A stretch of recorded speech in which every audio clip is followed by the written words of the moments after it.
Qualquer erro que a pessoa cometer, ela já se afastou de Deus, ela já não tem mais a presença de Deus na vida dela. E isso, de certa forma, é transmitido por essa religiosidade tóxica, e as pessoas elas não conseguem enxergar isso de uma forma muito clara. É a preocupação de perder o cargo, preocupação de perder a posição. Dentro da igreja. Responsabilidade, sim. A preocupação de como que ela vai ser tratada a partir de então. Infelizmente, a pessoa que ela está intoxicada por essa religiosidade, ela tem muito esse olhar dos outros. Quando que você percebeu que aquela espiritualidade que você tinha, aquela vida espiritual, que não era aquilo que era a verdade do evangelho para você? Como que a gente relaciona isso? O ativismo religioso, que não é saudável, mas uma vida disciplinar religiosa, espiritual. Como que você enxerga essa relação de espiritualidade e saúde emocional?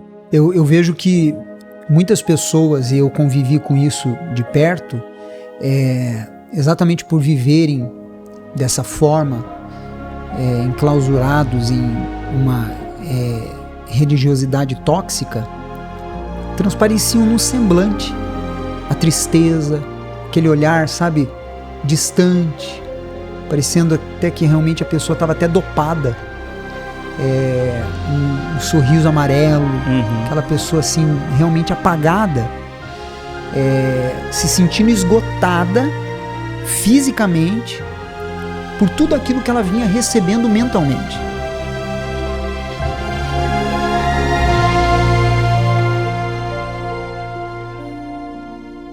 André, obrigado por ter aceito o nosso convite e estar conosco hoje aqui.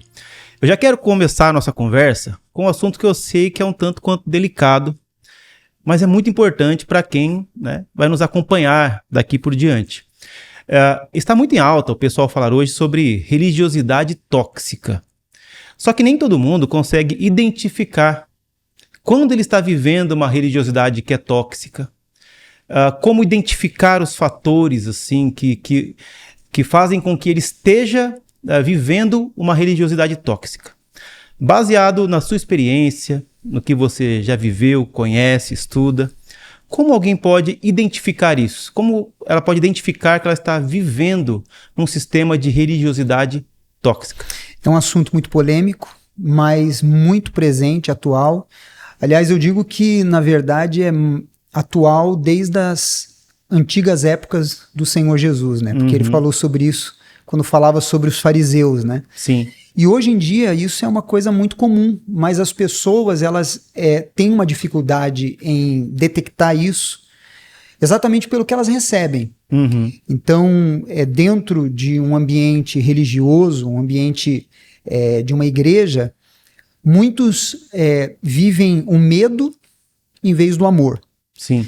E isso é um ponto que a pessoa consegue detectar, porque ela recebe nas mensagens que ela ouve, na forma como ela é tratada, que ela deve ficar amedrontada e apreensiva, tanto com aquilo que ela recebe, como Deus sendo um castigador, e que ela vai sofrer as consequências se ela não seguir a direção daquela liderança, da direção daquela instituição, daquela religião.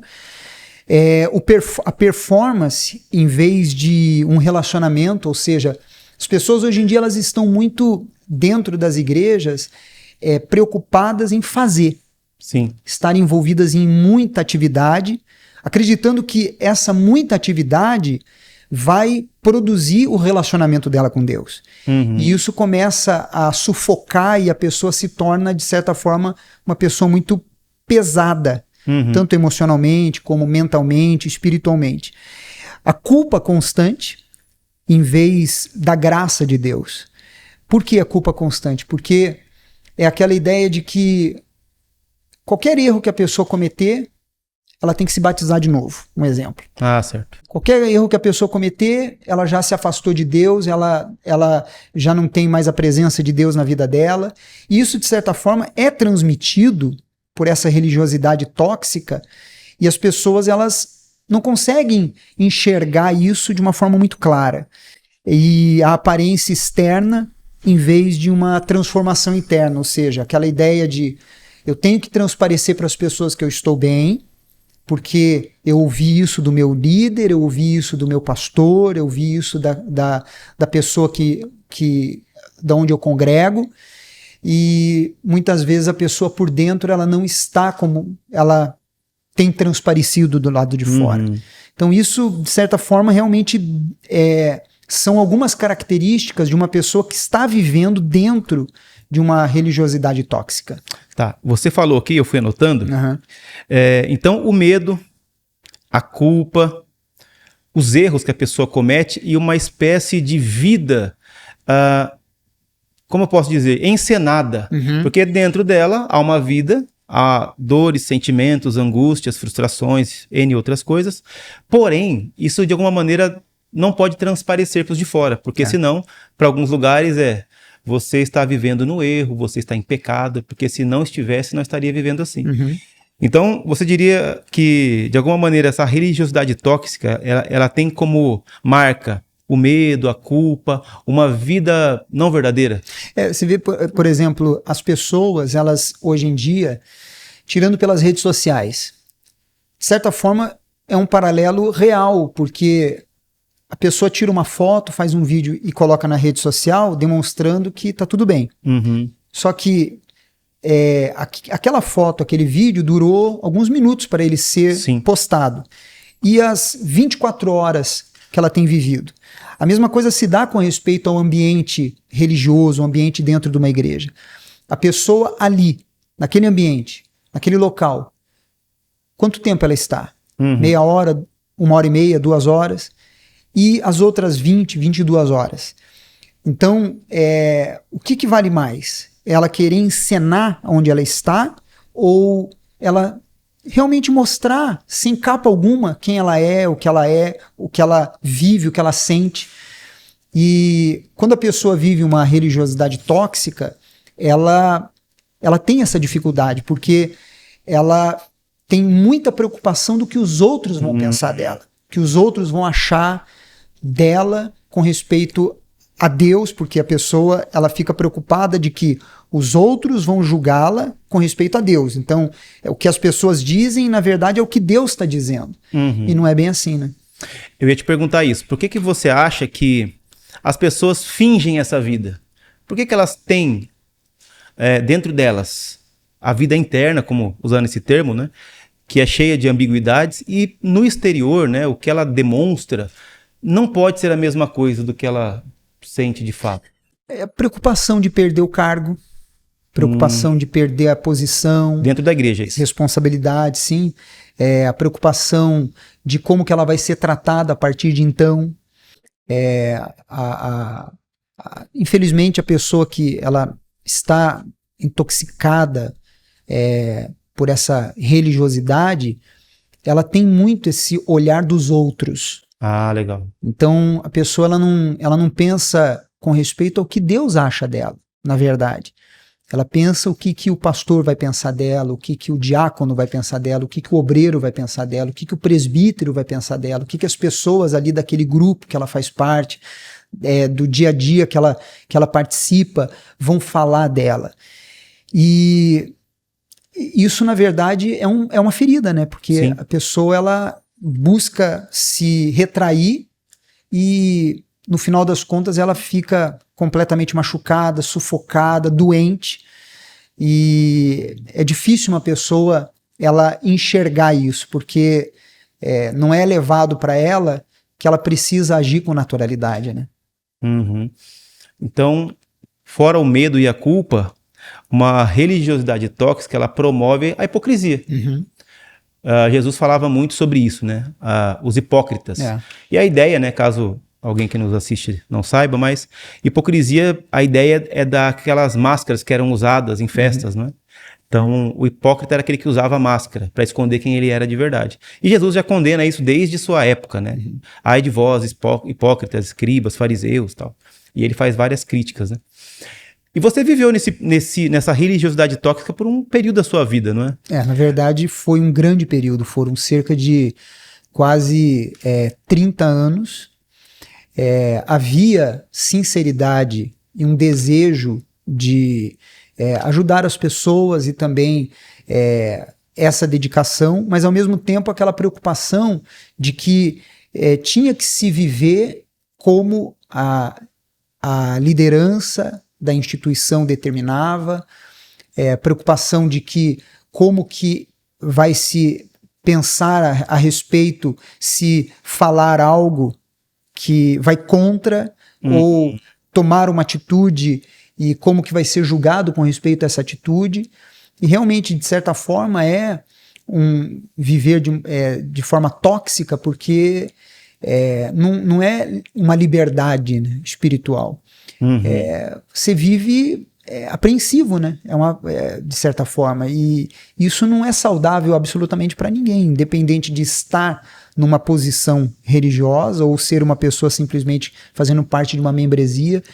E é necessário detectar isso para que um posicionamento espiritual seja tomado, porque a mente fica enferma,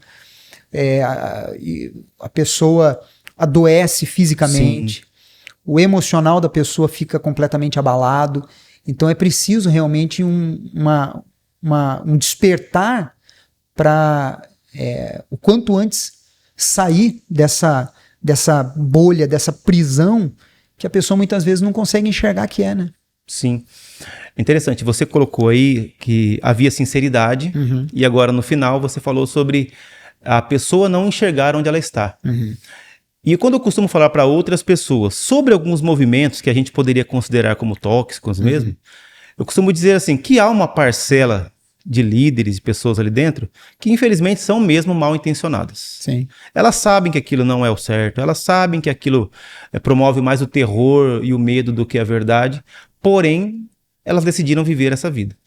Contudo, tem uma grande parcela de pessoas também que simplesmente estão fielmente reproduzindo aquilo que aprenderam. Exato. E com sinceridade querendo aprenderam que assim é que Deus quer que seja e eles estão reproduzindo isso, induzindo outras pessoas a viverem essa vida com sinceridade, porque elas não conseguem enxergar o além, né? Por exemplo, uma dos detalhes importantes para a pessoa ela conseguir enxergar isso é entender que se ela tem uma prisão determinada pelos outros com respeito a se alimentar de livros, de conteúdos de outros líderes, se aprofundar na teologia, se ela ouve que isso é algo que não pode ser feito. Então, por quê? Qual a razão de eu não poder aprender mais? Por que eu só posso me alimentar do que essa pessoa diz, do que essa pessoa, suposto líder, determina? Quer dizer, de certa forma, a pessoa ela ter que viver debaixo de uma imposição. Quando a gente vê, por exemplo, essa questão que foi falada sobre pessoas que estão ali naquele meio e que são mal intencionadas e pessoas que estão naquele meio só replicando que têm boas intenções. A gente vê isso na época de Jesus, por exemplo, o caso de Nicodemos. Né? Exato. Que Nicodemos estava no meio, mas ele, por uma essência e por uma sinceridade, ele não queria replicar aquilo que ele vivia naquele meio, né? Sim. E Jesus o achou.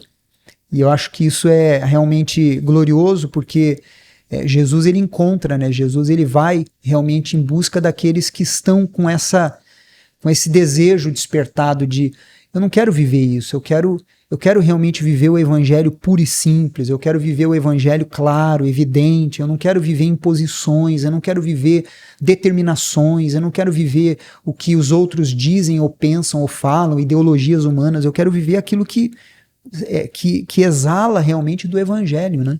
Legal. E como que foi, André, pensando nisso, o seu processo? Quando que você percebeu que aquela espiritualidade que você tinha, aquela vida espiritual, que não era aquilo que era a verdade do evangelho para você, quando você percebeu e como que foi esse processo seu de saída desse movimento para movimento mais espiritual saudável, digamos assim. Tudo começou, na verdade, pela minha esposa. Ela que, primeiramente, teve esse despertar e em nenhum momento ela impôs, em nenhum momento ela determinou que deveria ser da forma como ela estava pensando ou achando. Porque a todo instante ela entendeu que deveria ser uma obra reveladora do Espírito Santo, como foi para ela. E eu comecei a observar, segundo aquilo que ela falava e como ela vinha procedendo, e analisando que aquilo que era determinado e aquilo que estava escrito nas Sagradas Escrituras. Aquilo que era imposto e aquilo que Jesus revelava. Aquilo que eu tinha que replicar e aquilo que Jesus mandava anunciar. E aí eu comecei a colocar na balança. Falei, peraí, tem alguma coisa que não tá dando liga. Não tá batendo alguma coisa. Não tá batendo. E aí começou a pesar, né? Porque a voz do Espírito Santo, ela se revela na mente do ser humano.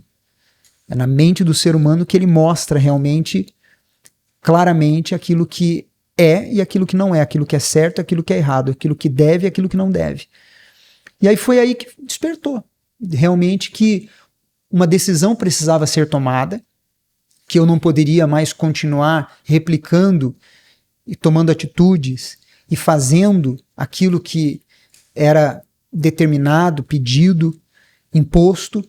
E aí foi quando eu tomei a decisão e aí a gente se desligou e procuramos uma comunidade que fosse saudável, que fosse realmente com profundidade bíblica, com base teológica, e graças a Deus encontramos, fomos acolhidos e temos vivido uma vida em paz com Deus. Benção. Legal. Inclusive você falou da sua esposa, a Viviane, né? Isso. Viviane, nós queremos você aqui também, num outro episódio. Ela também é autora, né? Escreveu alguns livros, não é? E tem falado muito sobre a mesma coisa, basicamente, só que pensando um pouco mais em mulheres, né? Exato. Como as mulheres terem uma vida espiritual mais sadia também. Que legal. Ela vai ser nossa convidada também.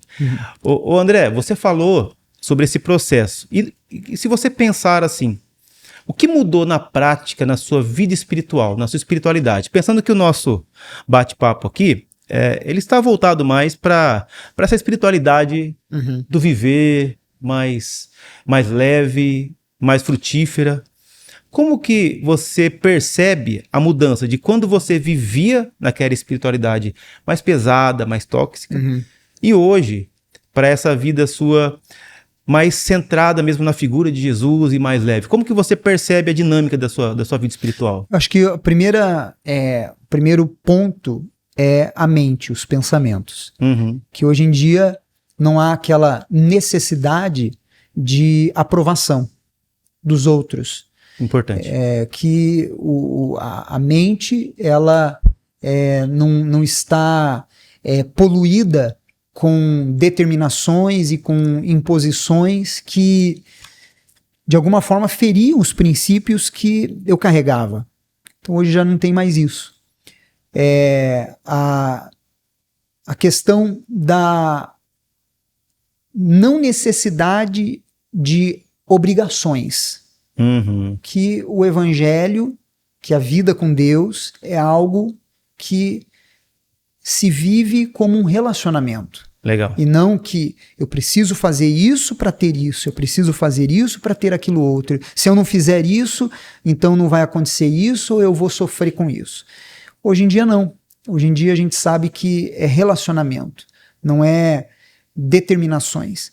E a paz que habita dentro do meu ser é o que mais de importante que existe, porque quando a pessoa ela vive muito baseada no fazer, então se ela não faz, ela não tem paz.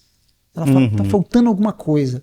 Agora não. Agora saber que vivendo uma vida de comunhão com a palavra de Deus, de estar bem com o próximo, bem com a minha esposa, isso já é algo que agrada a Deus e é o que basta. Legal. Eu costumo dizer que, assim, a diferença, às vezes, de uma religiosidade mais farisaica, mais hipócrita, muitas vezes, e para não usar o termo tóxica mesmo, está sempre no fazer. Nessas religiosidades tóxicas, pesadas, a ênfase está em o que eu posso fazer, o quanto eu faço, o quanto eu entrego, o quanto eu me sacrifico. Mas a religiosidade de Jesus e a do Evangelho é o que Jesus fez por mim, como ele entregou, o que ele entregou por mim, o que ele fez por mim. Então, está sempre na base do fazer. A diferença é que a religiosidade tóxica é em o que eu posso fazer, o que eu faço.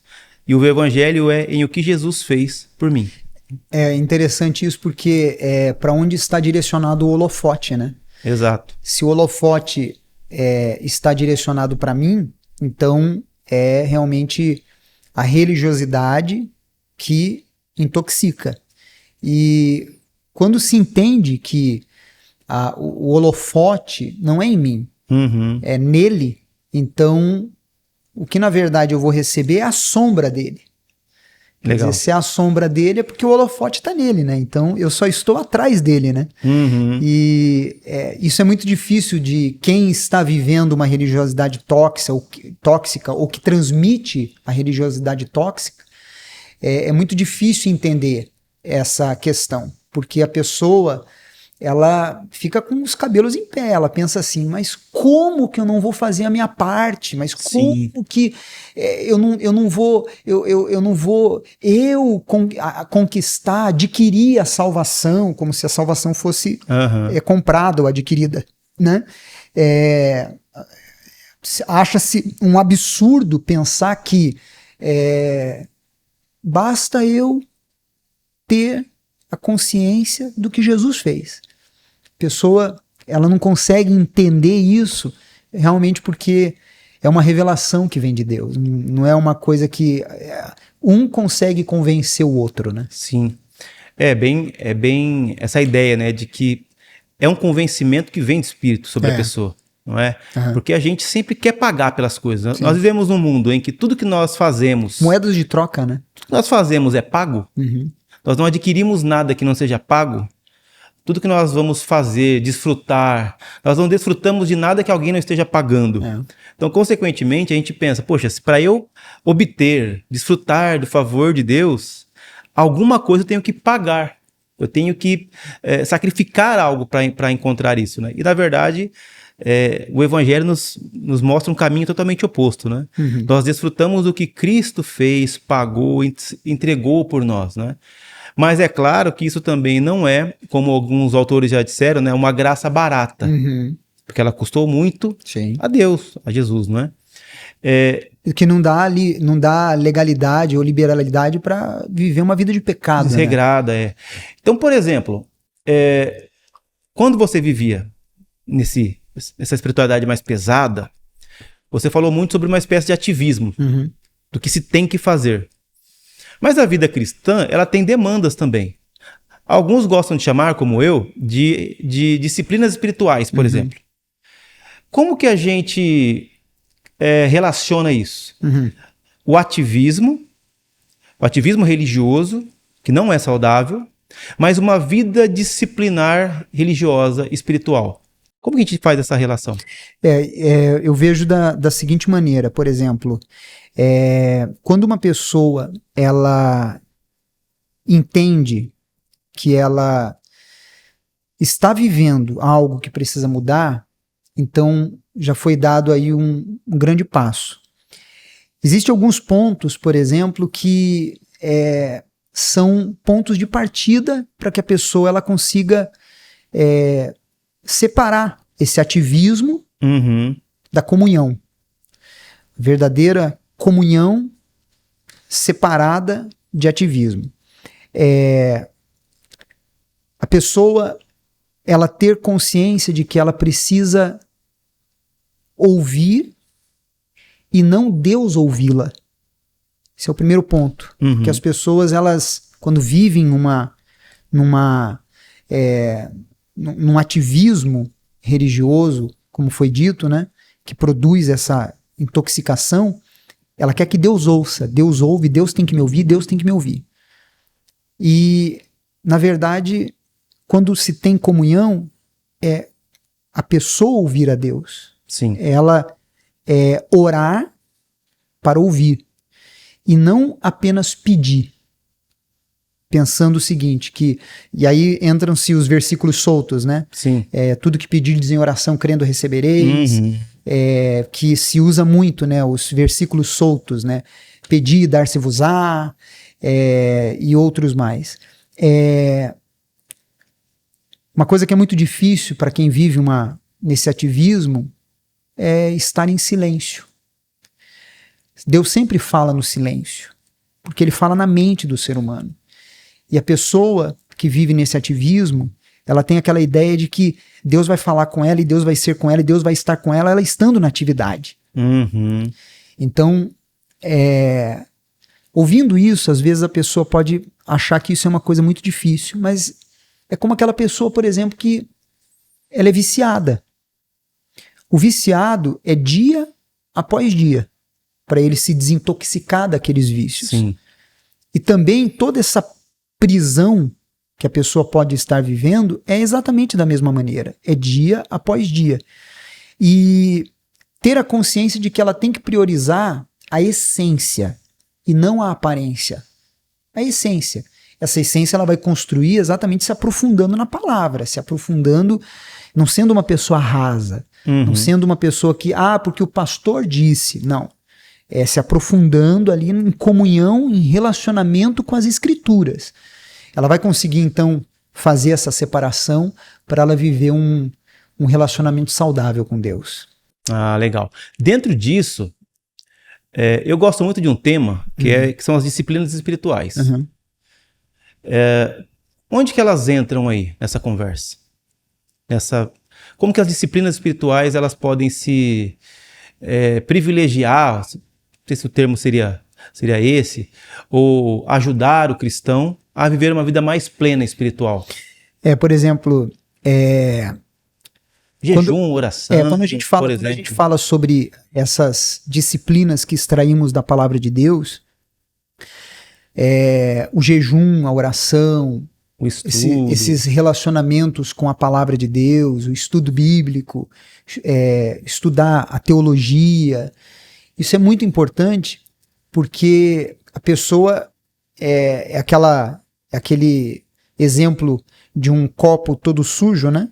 E aí vai entrando a água cristalina, e na medida que isso vai acontecendo, consequentemente toda aquela sujeira ela vai dando lugar à pureza, né?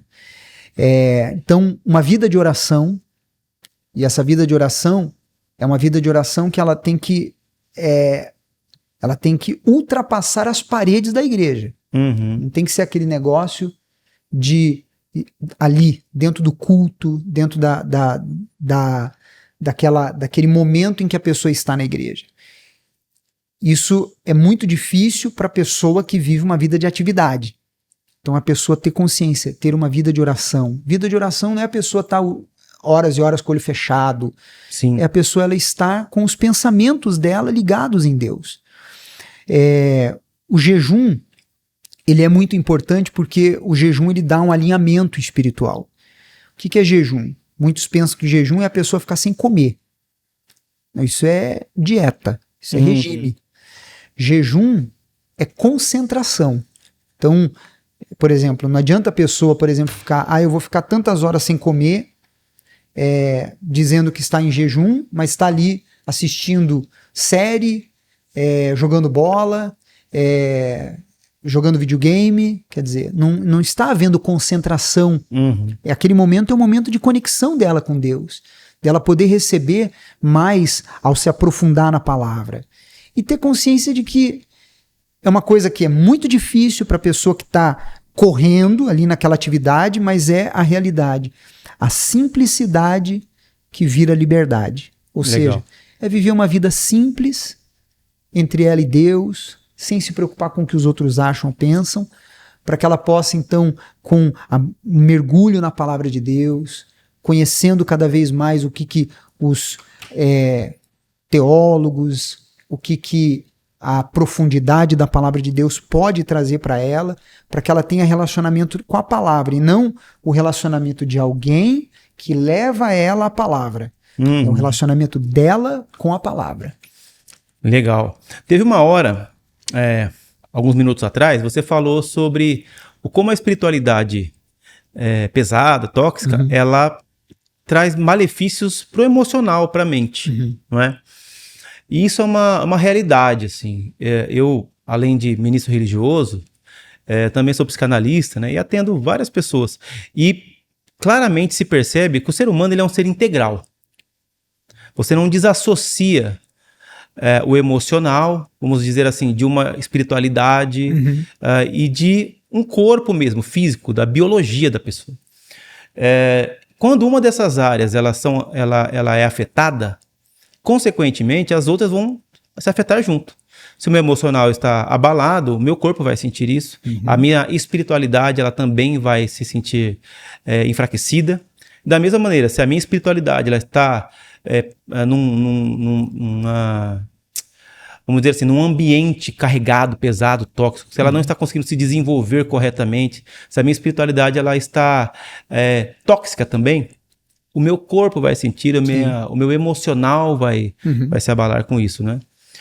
Então, essa é a importância de ter esse cuidado integral da vida. Eu foco muito nisso. Eu acho que nós temos que ter um cuidado integral da nossa vida, em todas as áreas, né? E as pessoas não costumam fazer muito essa relação, não é? Da saúde espiritual, vamos dizer assim, com a saúde emocional, saúde física. Como que você enxerga essa relação de espiritualidade e saúde emocional? Eu vejo que muitas pessoas, e eu convivi com isso de perto, exatamente por viverem dessa forma, enclausurados em uma religiosidade tóxica, transpareciam no semblante a tristeza, aquele olhar, sabe, distante, parecendo até que realmente a pessoa estava até dopada, um sorriso amarelo, aquela pessoa assim realmente apagada, se sentindo esgotada fisicamente por tudo aquilo que ela vinha recebendo mentalmente. Então eu vejo que a fé ela é muito ligada à mente do ser humano. Mais do que propriamente, vejo eu, do que o coração. A fé ela é ligada à mente. Por quê? Porque é na mente que a gente toma as decisões, né?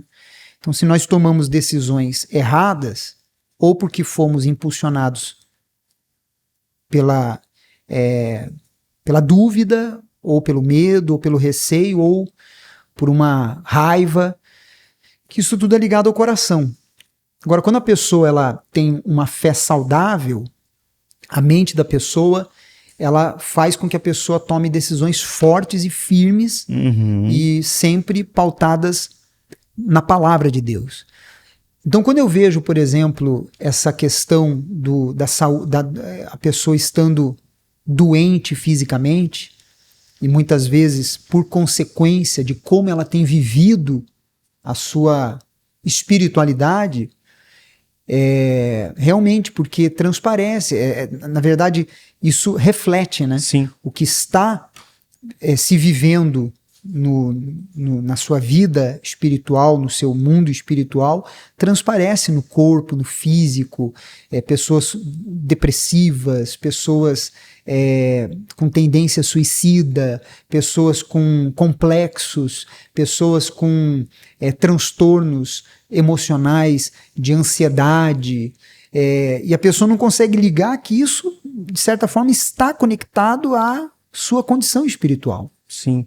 Eu costumo dizer que a religiosidade ela é uma fábrica de neuroses.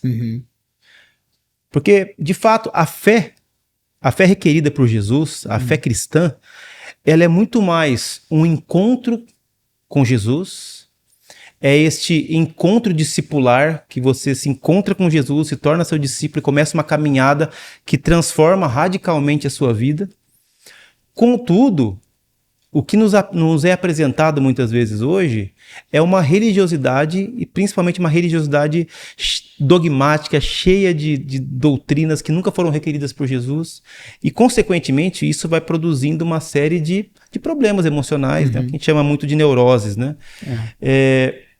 Então, estar vivendo uma religiosidade, agora no bom sentido da palavra, uma espiritualidade, como eu prefiro falar. A religiosidade sadia, né? Sadia, centrada em Jesus, faz bem para a alma, faz bem para o coração, faz bem para a vida. Né? E é sempre essa que nós devemos buscar. Né? Pensando nisso, você escreveu um livro, você tem alguns livros escritos, né? Se eu não me engano, 3. Isso, exato. E esse último se chama Mente em Ordem, Vida em Alta. Isso. O que quer dizer com isso? Se a pessoa ela tem, como eu disse há pouco, uma fé que é realmente pautada nas Sagradas Escrituras. Então, a fé ela é ligada à mente do ser humano. Sim. Então, consequentemente, essa pessoa ela vai ter uma mente em alta, quer dizer, conectada com Deus. A mente vai estar conectada com Deus. E, consequentemente, ela vai viver uma vida disciplinada, uma vida de disciplina, e uma vida em ordem. As coisas estarão em ordem. Como exatamente a gente vê lá em Gênesis. Quando a gente vê lá em Gênesis, tudo no seu devido lugar. Né? A terra no lugar da terra, a água no lugar da água, os animais nos seus devidos lugares, cada um no seu momento, no seu instante de surgir. Quando a pessoa... Aquilo ali, na verdade, é nada mais, nada menos do que... O ambiente em ordem que hoje, atualmente, se reflete, se transparece na mente do ser humano. Então, quando o ser humano ele tem a mente dele organizada, a vida dele em todos os sentidos e aspectos, com as suas lutas, com as suas dificuldades, suas adversidades, mas ele vê um progresso, ele vê um desenvolvimento, ele vê esse crescimento. Nesse e-book, que foi o último que eu lancei, eu falo sobre isso, inclusive em cada um dos capítulos que eu falo sobre isso, eu coloco tarefas que são relacionadas àquele capítulo. Para a pessoa, ela realmente, naquilo que ela leu, quer dizer, ela leu algo que alimentou a mente dela. Então agora eu vou colocar em prática aquilo que eu me alimentei. Então ela recebe as diretrizes, e todas elas pautadas na palavra de Deus, para ela realmente ver o resultado daquilo que ela tirou da teoria e trouxe para a prática. Legal. Isso é importante, né? Porque nós falamos de disciplina algumas vezes aqui, e esse é um assunto importantíssimo, até que vai permear muito das nossas conversas aqui nesse podcast. E muita gente pensa que a vida espiritual ela só está condicionada ao ambiente espiritual, como se o espiritual fosse somente o não tocável, né, o intangível. Isso é muito platônico. O nosso evangelicalismo ele é muito platônico. A ideia de mundo mal, físico mal, o bom é o mundo espiritual, o mundo que não se toca, que não se enxerga. E, na verdade, é o contrário. Eu costumo dizer assim, que a espiritualidade verdadeira, ela toca os nossos sentidos. A verdadeira espiritualidade sadia, ela toca todos os nossos sentidos, nosso tato, nosso paladar, nossa audição, a nossa visão, não é? E nós temos que encontrar maneiras de nos relacionarmos com Deus envolvendo todos os nossos sentidos, porque isso é a espiritualidade verdadeira. O que Deus nos dá não é... nós não somos Gasparzinhos, não é que somos uma espécie de fantasminha que fica voando por aí. Não, Ele nos fez com corpos. Deus nos fez com nariz para cheirar, com ouvido, com boca, com olhos, não é? Então, nada mais natural do que esperar que nós nos relacionemos com Deus com os sentidos que Ele nos deu. Não é? E a gente vê claramente Jesus ele ensinando sobre isso, né? Jesus fala sobre os olhos, né? Jesus fala sobre aquilo que entra, aquilo que sai, exato, né? Da boca. Ele fala sobre o tato, sobre o toque. Quer dizer, ele mostra claramente que a vida cristã envolve tudo isso, os sentidos do ser humano, né? Os 5 sentidos, e eu costumo dizer que o 6º sentido é a fé, né? Então, quer dizer, os 5 sentidos, que são aqueles que estão relacionados ao ser humano, e o 6º sentido, que é relacionado à fé ligada à mente do ser humano. Então, quando há essa conexão, realmente a pessoa reflete Cristo. Ela reflete Cristo no falar, ela reflete Cristo no seu olhar, ela reflete Cristo na sua maneira como ela toca e tem as coisas em mãos, no exalar e no seu respirar. Então é algo que flui naturalmente, não é uma coisa que acontece assim forçada, né? Sim. Porque tudo que provém de Cristo, tudo que provém de Deus é algo que flui, não é algo que acontece de uma forma que a pessoa precisa forçar para transparecer, né? Então, realmente é algo que tem a ver com os sentidos do ser humano ligados a Deus aí para transparecer a presença dele. Legal. Quando Paulo escreve a carta para Timóteo, ele dá, entre vários conselhos, ele dá um que diz assim: exercita-te na piedade. Eu acho interessante essa construção, né, de Paulo, porque quando nós pensamos em piedade, normalmente nós temos a ideia errada do termo. Muita gente pensa em piedade como se fosse uma espécie de caridade. Olha, temos que fazer obras de piedade, temos que ser mais piedosos, como quem simplesmente faz obras ou de caridade, ajudar o próximo, o que é muito bom, ou ele pensa em questões relacionadas a perdão. Seja piedoso com aquela pessoa, como quem diz, perdoe aquela pessoa. Mas, na verdade, a palavra piedade, não é? Se você pensar no seu antônimo, é impiedade. É não viver, se eu posso traduzir de forma mais simples, é o não viver de acordo com a vontade de Deus. Né? Então, piedade é viver de acordo com a vontade de Deus. E o interessante é que Paulo, quando ele vai fazer uma referência, vai aconselhar Timóteo, ele fala o seguinte, não é? Exercita-te, ou seja, pratique exercícios, atividades físicas que te tornem mais próximas de Deus. Sim. Ou seja, pratique atividades físicas que te façam cumprir a vontade de Deus. Isso é muito interessante, não é? Pensar dessa maneira, não é? Realmente é algo muito interessante, porque o ímpio, quando se fala do ímpio e levando fazendo essa analogia, né? A pessoa consegue entender claramente que não na verdade, um ato de caridade em que a pessoa ela fique com um ponto com Deus, dizendo, pronto, já fiz caridade, eu fui uma pessoa piedosa, então agora eu posso fazer isso, fazer aquilo, pronto, já fiz o que deveria ser feito. Mas não, quer dizer, é uma vivência, né? É algo constante, é uma vida piedosa, viver uma vida em que a pessoa reflete Cristo a todo momento e a todo instante, né? Legal. O que você diria, por exemplo, deixando um conselho para pessoas que de repente estejam vivendo essa religiosidade pesada, tóxica, de repente elas não identificaram isso ainda, ou não sabem se estão ou não estão, e se descobriram que estão, o que você diria para essas pessoas? Eu acho que a primeira atitude que essa pessoa que ela começa a perceber que tem algo de errado, e a própria consciência da pessoa, por causa da sua sinceridade, começa a dar esses pequenos alertas, né? Dá aquele sinalzinho na consciência, a pessoa ela começar a buscar alimentos espirituais em pregações, em estudos. Hoje em dia é vasto nas redes sociais, então a pessoa tem como ela deixar simplesmente de se alimentar daquilo e começar a se alimentar de outros, se alimentar de outros conteúdos.